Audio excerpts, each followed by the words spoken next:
எந்திரிங்க. சித்தி உங்களுக்கு உள்ள சோறு போட்டு வச்சிருக்கேன், போய் சாப்பிடுங்க. இல்ல சித்தி, எங்களுக்கு பசிக்கல. இதெல்லாம் ஒரு பிரச்சனையே இல்லை, இதெல்லாம் நாங்க சமாளிச்சு வந்துருவோம். போங்க. நீங்க 2 பேரும் இப்படி இருக்கிறத பார்த்தா அம்மா அப்பா மனசு எம்பிட்டு வேதனைப்படும். போங்கய்யா, போய் முதல்ல சோறு தின்னுங்க. அக்கா, பிள்ளைகள்கிட்ட நீங்க தான் ஒரு வார்த்தை சொல்லுங்களேன். பாவம், சின்ன குட்டி வேற பசியோட இருப்பா. ஆமாம்மாக்கா, நீங்க 2 பேரும் போய் சாப்பிடுங்க, நாங்க பின்னையே வந்து சாப்பிட்றோம். எம்மா நீயும் வாமா, நீங்க முதல்ல சாப்பிடுங்க. இந்த நான் சித்தப்பா வந்தானே வந்துடுறேன். இப்ப நீயாவது பாப்பா சாப்பிடலாம். சாப்பிடலாமா? நீங்க முதல்ல போய் சாப்பிடுங்க, நான் வரேன். அதான் அம்மா அப்பான்னு சொல்லிட்டாங்கல்ல, வாங்க போங்க. சித்தி உள்ள சோறு பொங்கி வச்சிருக்கேன், போய் சாப்பிடுங்க. சரி சித்தி. ஏக்கா, நீங்களும் வாங்கக்கா, ஒரு வாய் சோறு தின்னலாம். இல்லடி, சோறு தின்ற நிலைமையிலே இருக்கேன் நானு. அதெல்லாம் ஒன்றும் வேணாம், நீ போ. அக்கா, சாப்பிடாம இருந்தா எந்த பிரச்சனையும் தீராதுக்கா. அதான் என் வீட்டுக்கார பணம் ரெடி பண்ண போயிருக்காருல்ல, அவர் வந்துருவாரு. அது வரைக்கும் வந்து 2 வாய் சாப்பிடுங்கக்கா.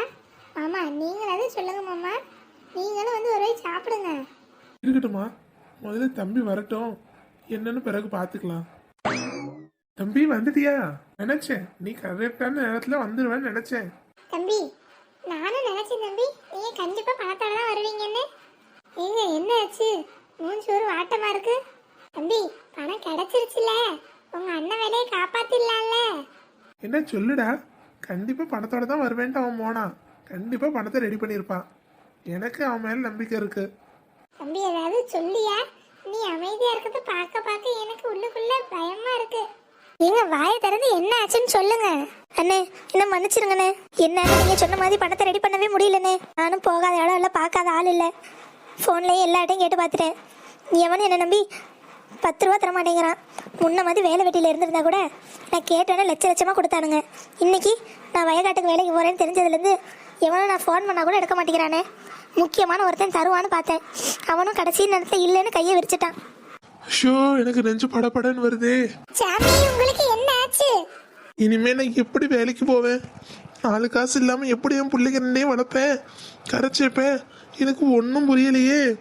வேலை மட்டும் போச்சு, அம்புட்டு தான். நானும் என் பிள்ளை குட்டியோட நடு தெருவில் தான் நிற்கணும். நான் உயிரோட இருக்கிற வரைக்கும் அப்படி ஒரு நிலைமை உங்களுக்கு வரவிட மாட்டேன் மாமா. நான் இருக்கிற வரைக்கும் உங்களுக்கும் சரி, நம்ம பிள்ளைகளுக்கும் சரி, ஒன்றும் ஆகாது. ஏன் மல்லிகா, என்னாலையும் தம்பியாலையுமே முடியல, நீ என்ன பண்ண முடியும்? ஏன் மாமா முடியாது? கொஞ்ச நேரம் யோசிங்க, எல்லாத்துக்கும் வழி பிறக்கும். இனி என்ன சொல்றீங்க? எனக்கு ஒன்றும் புரியலையே. தம்பி, நான் ஒரு முக்கியமான விஷயம் சொல்ல போறேன். நீங்களும் அண்ணனுக்கு சரின்னு சொன்னீங்கன்னா நமக்கு நல்லது நடக்கும். அண்ணி, அண்ணன் வேலையை காப்பாற்றுற எந்த விஷயமா இருந்தாலும் சரி, எனக்கு சம்மதம் தான். வீட்டில் பொடி போட்டு நகை நட்டு எல்லாம் இருக்குல்ல, அதை வாங்கி கொண்டு போய் வித்துருங்க மாமா. இல்லை அடகாது வைங்க, எப்படியும் 4லேருந்து 5 லட்சம் வரைக்கும் தேரும்.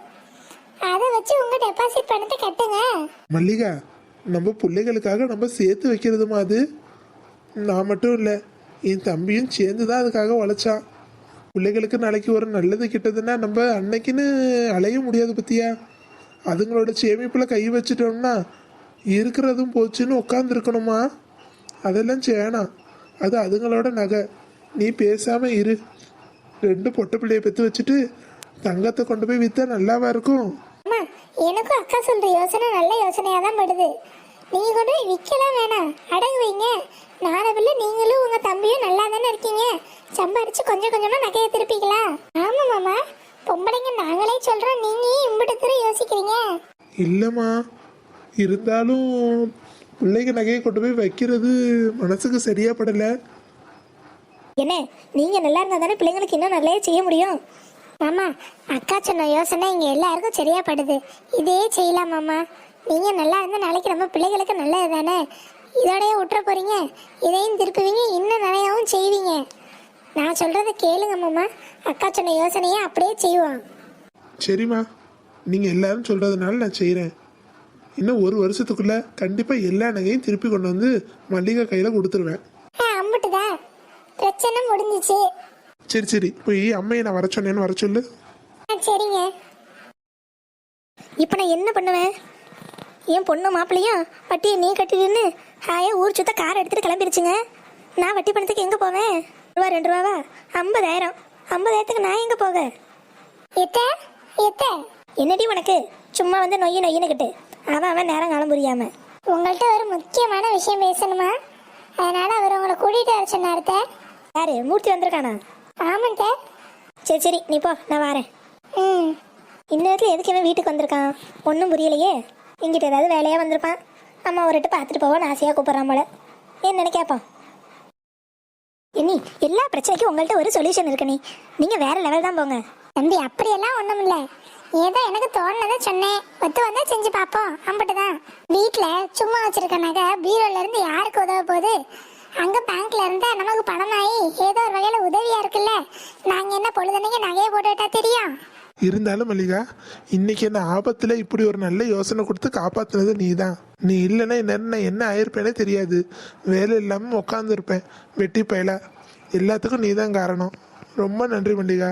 ஏங்க, ஒரு நாள் அப்படி ஒரு நிலைமை நமக்கு வராது. சரி, அம்மா எங்க கூப்பிட்றியா இல்லையா? நீ போ, நான் வரேன். நாங்க வந்துருவாங்க. ஏன் மூர்த்தி எம்மா எப்பயா வந்தோடனே அம்மாக்கு ஒரு குரல் கொடுக்க வேண்டியதானே? இல்லைம்மா, நான் வேற ஒரு யோசனையில இருந்தேன், அதான் உங்களை கூப்பிடல. சரி சரி, இன்னைக்கு என்ன சீக்கிரமே வீட்டுக்கு வந்துட்டேன்? ஏம்மா, உங்கள்கிட்ட ஒரு முக்கியமான விஷயம் பேசணும். சொல்லியா? ஏம்மா, ஒன்றுமில்ல, என் கம்பெனியில் என்ன? ஒன்றுமில்லம்மா, என் வேலைக்கு டெபாசிட் பணம் கட்ட சொல்கிறாங்க. டெபாசிட்னா? அது ஒரு குறிப்பிட்ட தொகையை அவங்கள்ட்ட கொடுத்து வைக்கணுமா, அது மாதிரி. ஓ சரி சரி, நல்லது தானே. எப்படி கேட்குறாங்க? 1000 500? உன்ட்ட இல்லைன்னா சொல்லு, அம்மா தரேன், கட்டிடு. ஏம்மா 1000 500னா எதுக்கு உங்ககிட்ட சொல்கிறோம்? அப்புறம் எம்பிட்டியா? ஏம்மா, ஒரு 5 லட்ச ரூபா கட்டணுமா? என்னது 5 லட்சமா? அம்புட்டு பணத்துக்கு நீ எங்கேயா போற? ஆமாம்மா, நானும் அது தெரியாம தான் முழிச்சிட்டு இருந்தேன். இப்போதான் ஒரு நல்ல யோசனையை மல்லிகா கொடுத்துருக்கா. இவ கொடுக்குறாள யோசனை சொல்லு, அது என்ன யோசனை நானும் தெரிஞ்சுக்கிறேன். ஏம்மா, அது ஒன்றுமில்ல, நானும் தம்பியும் வேலைக்கு போனதுலேருந்து சிறுக சிறுக சேர்த்து வச்சு கொடுத்த பணத்துலலாம் நகை தானே எடுத்து வச்சிருக்கீங்க. அதை கொடுத்தீங்கன்னா அழகு வச்சு எனக்கு டெபாசிட் கட்டிக்குவேன். பிறகு மெல்ல மெல்ல திருப்பி தருவேன். என்னது நகையா? அம்மா நகை தான். நானும் என்ன சிறுக சிறுச்சுக்கு சேர்த்த காசெல்லாம் உங்கள்கிட்ட நகையாக தானே எடுத்து கொடுத்துருக்கோம். அதை கொஞ்சம் எடுத்துட்டு வாங்க. ஆமாங்க, அவசரத்துக்கு உதவாத நகை இருந்தா என்ன இல்லைன்னா என்ன? மாமா வேலையோட நகையா முக்கியம். கொடுங்க. ஐயோ, இப்படி வசமா சிக்கிட்டனே, இப்போ என்ன பண்றது? சீக்கிரமே எடுத்துட்டு வாங்க. சாயங்காலத்துக்குள்ள பணத்தை கட்டணுமா? இது பீரோ சாவி எங்க வச்சேன்னு தெரியல. ஏம்மா, அன்னைக்கே இதுதான் சொன்னீங்க, இன்னும் கண்டுபிடிக்கலையா? ஐயா, கண்டெல்லாம் முடிச்சிட்டேன், மறுபடியும் எங்கேயோ வச்சுட்டேன். எனக்கு செத்த ஞாபகம் மறதி. காலையில கூட பார்த்தேனே, நீங்க பீரோவை திறந்து புடவை எடுத்துட்டு தானே இருந்தீங்க. இப்ப திடீர்னு எப்படி சாவி காணா போகும்? அது என்ன, எனக்கு ஒன்றும் சரியா படலை. அம்மா முழிக்கிற மொழியே சரியா இல்லை. என்னமோ இருக்கு, என்னமோ நடந்திருக்கு. ஆமா தம்பி, நீயும் சரியாதான் சொன்ன. கொஞ்ச நாளாவே நானும் பாக்குறேன். அத்தை ஒரு மார்க்கமா தான் சுத்திட்டு இருக்காங்க. ஏங்க, எனக்கும் ஏதோ சந்தேகமா தாங்க இருக்கு. இல்ல நிஜமாவே பீரோ சாவியை தான் காணோம். அப்போ நீங்களும் உமாவும் போய் ரூம்ல பீரோ திறக்குதா, சாவி எங்கேயாவது இருக்கான்னு பாருங்க. இல்லைன்னா நான் இரும்பாசாரியை வர சொல்றேன், பீரோவை உடச்சிடுவோம். எனக்கு பொறுமையா பூட்டெல்லாம் போட்டுக்கலாம். நீங்க சொல்றதாங்க 100க்கு 100 சரி. எம்பிட்டு நாள் பீரோ தெரிஞ்சிருச்சுன்னு நகையை நம்ம பாட்டுக்கு எடுக்காம இருக்கிறது. உள்ள நகை இருக்கான்னு எனக்கு சந்தேகமா இருக்கு. அடி பாவி, இவன் ஒருத்தையே போது நம்மள காட்டி கொடுக்க.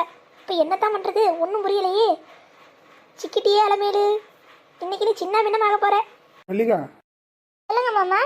நீ உமாவும் போய் பீரோல என்ன இருக்குன்னு பார்த்துட்டு வாங்க. பீரோ திறக்க முடியல, சாவி அங்கே இல்லைன்னா என்கிட்ட சொல்லுங்க, நான் பார்த்துக்கிறேன். சரி மாமா. அடி சொன்னா கேளுங்கடி, வேணாண்டி. தேடி தானே பார்க்க போறோம், ஏன் இப்படி பயப்படுறீங்க? தள்ளுங்க. ஐயோ, இன்னைக்கு தேர் எடுத்து தெருவில் விட்டாங்களே. இன்னைக்கு நம்ம கதி அதோ கதிதான். அடி இளமேலு, நகை எங்கன்னு உன் பையன் அறுவாளை தூக்கிட்டு வரப்போறான். நீ செத்த இன்னைக்கு. கொஞ்ச நேரத்துல உன் கொட்டு உடைய போகுது, டீ உடைய போகுது. நீங்க சாவி இருக்கான்னு தேடு, நான் பீரோ மேல எது இருக்கான்னு பார்த்துட்டு வரேன். சரிக்கா, நீங்க நல்லா மேலெல்லாம் தேடி பாருங்க, நான் இங்க எதுவும் இருக்கான்னு பார்க்கேன். சாவி எங்க இந்த கிளவி ஒளிச்சு வச்சிருக்கோன்னு தெரியலையே. அளவாணிக்கு முன்னாடி எதுவும் இருக்குமோ? இங்கேயும் காணோம். இங்க என்னடா, ஏதோ புதுசா லெட்டர் வந்திருக்கு. கிளவி இதை வேற மறைச்சு எடுத்துட்டு வந்துச்சு. என்னென்ன ஒரு பார்த்துருவான். நகை அடகு கடை. என்னடா இது? இந்த லெட்டர் எதுக்கு நம்ம வீட்டுக்கு வந்துச்சு? இனிமே தானே நகை அடகு வைக்கலான்னு யோசிச்சுட்டு இருக்கோம். என்னது, 5 லட்சம் ரூபாய்க்கு அடமானம் இருக்கா? இப்படிக்கு தேவி ஃபைனான்ஸ் யார் பேர்ல இருக்கு? அலமேலு சரஸ்வதியா? அடி ஆத்தி, இப்படி நான் மோசம் போயிட்டனே.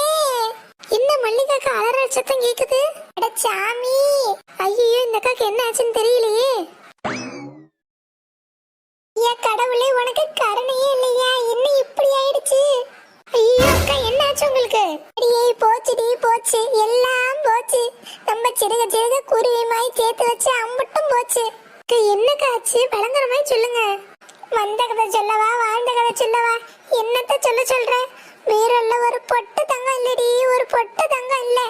அப்ப நான் சந்தேகப்பட்டது சரிதான். ஆத்தாலும் மகளும் சேர்ந்து நம்ம வீட்டு நகையை தான் எடுத்து வச்சிருக்காளுங்க. அப்ப நான் என்னத்த பண்ணுவேன்? நகை எங்கட போய் தேடுவேன்? ஆத்தா மாரியாத்தா, என் நகையை என்கிட்ட கொண்டு வந்து சேர்க்க வேண்டியது உன் பொறுப்பு. ஒவ்வொரு காசும் என் புருஷன் வேர்வை சிந்தி சம்பாரிச்சது, உண்மையா உழைச்சது. உழைச்ச நகை கையை விட்டு போகாம நீதாமா பாத்துக்கணும். உண்மையிலே அதை நாங்க உழைச்சுதான் சம்பாரிச்சு சேர்த்ததா இருந்தா அதை நீதான் வந்து எங்க கையில கொடுக்கணும். அந்த நகை எங்க இருக்குன்னு நீதாமா காட்டி கொடுக்கணும். ஏக்கா, நீங்க ஒண்ணும் கவலைப்படாதீங்க. நகை எங்க இருக்குன்னு எனக்கு தெரியும். என்னடி சொல்ற? உனக்கு தெரியுமா? இந்த களவாணி பையன் எங்கடி இருக்கா? சொல்லு, அவனை இன்னைக்கு உண்டு இல்லைன்னு பண்ணி விடுறேன். வெளியே எங்கேயும் இல்லக்கா, இந்த வீட்லயே தான் இருக்கான். நீங்க வாங்க, இன்னைக்கு யாரு என்ன எவருன்னு எல்லாரோட முகத்திரியும் நான் கிழிச்சு காட்டுறேன். வாங்க. எனக்கு தலையும் புரியல வாழும் புரியல. என்னன்னு போய் பாத்துருவோம்.